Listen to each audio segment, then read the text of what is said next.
Time to make our thumbs a little greener. On today's episode of Wisconsin Wonder Garden, I wanted to show you guys the new greenhouse that we put up in the backyard here.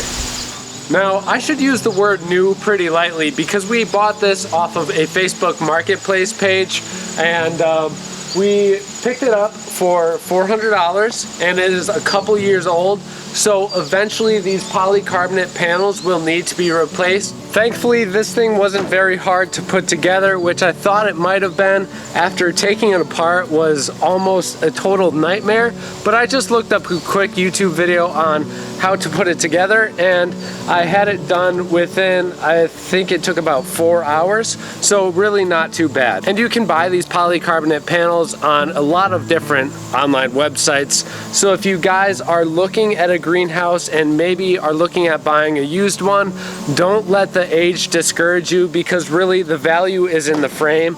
These polycarbonate panels aren't too crazy expensive, and I think it's definitely gonna be worth it for the price that we got it for.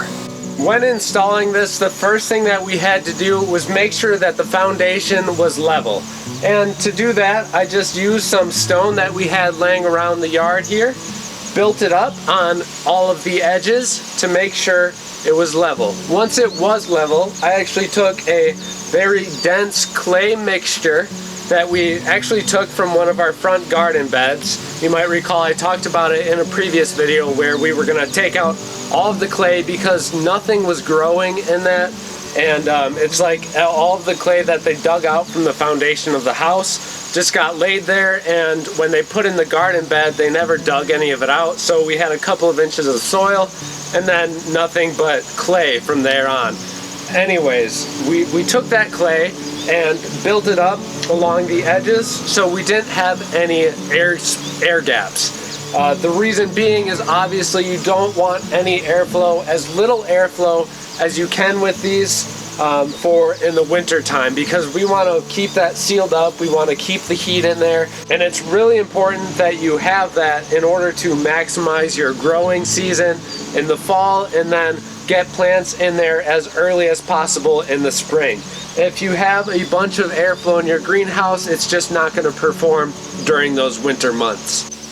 This is a 6x8 greenhouse, so it's not huge, but I think it's perfect for the size of our backyard here, and it's really going to be a great starter greenhouse to get my hands around what can go wrong in a greenhouse, what sort of things I have to look out for, and just different factors that most people don't take into consideration when growing in a greenhouse. And I'm really excited to share these videos with you because it's going to be a learning curve for me as well as you guys when going through these videos. I've never had a greenhouse before.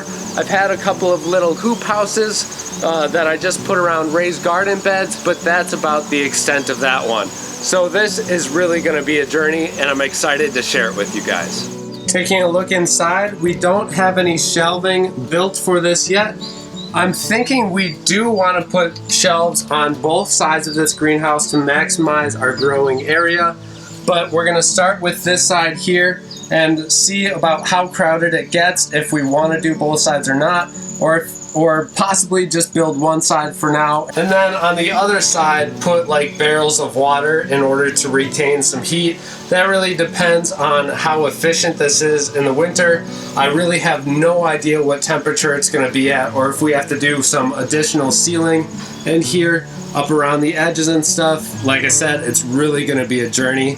One other thing that we do need before summer of next year is a wax automatic opener here for this window, because right now it's just manual, and the last thing I want is to get this thing full of plants and then come a really hot day next summer, not have the time to come and open this up before it gets really hot in here, and then it just wipes out all of the plants in here.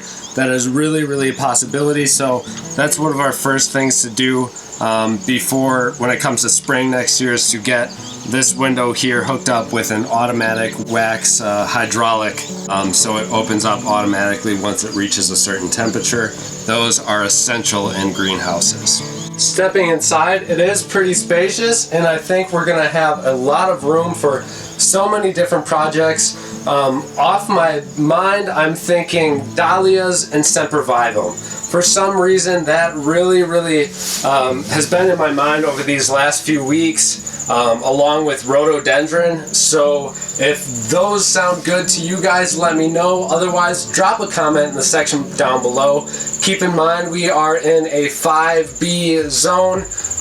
What do you guys think we should grow in here? I'm really excited to see what you guys have to say. Drop a comment below and we'll see what we can do. Thank you guys all so much for watching. I hope your gardens are doing great. And as always, we'll see you in the next video.